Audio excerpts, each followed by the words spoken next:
যখনই বিপদে পড়ে যাবেন আপনি আল্লাহ তাআলার খাস একটি নাম ধরে সাহায্য চাইবেন, বিদ্যুতের গতিতে আপনি সাহায্য পেয়ে যাবেন, আপনার বিপদ মুহূর্তের মাঝে দূর হয়ে যাবে। ব্যবসা বাণিজ্য লস, সার কাছে শুধুমাত্র শত্রু আর শত্রু বিপদে আপনাকে গ্রাস করে রেখেছে, কোনো কাজেই যেন সফলতা নাই, যেটাতে হাত দেন সেটাতেই লস, কোনো কিছুতে আপনার সাফল্য নাই, সন্তান কথা শোনে না, স্ত্রী কথা শোনে না, পরিবার পরিজন নষ্ট হয়ে গিয়েছে, কিভাবে আপনি বাঁচবেন? প্রবাসে আটকা পড়ে গেছেন, আসতেও পারেন না, কোনো কাজও পাচ্ছেন না, আপনি আমলটা করেন।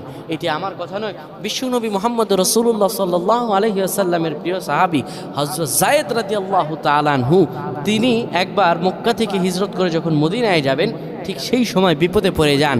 ওনাকে একটি লোক বিপদে আটকে ফেলে এবং ওনাকে হত্যা করার চেষ্টা করে। তখন তিনি আল্লাহ তাআলার এই খাস নামটি ধরে সাহায্য চেয়েছিলেন, আল্লাহ তাআলা তাকে বিপদ থেকে মুক্ত করেছেন। সুবহানাল্লাহ।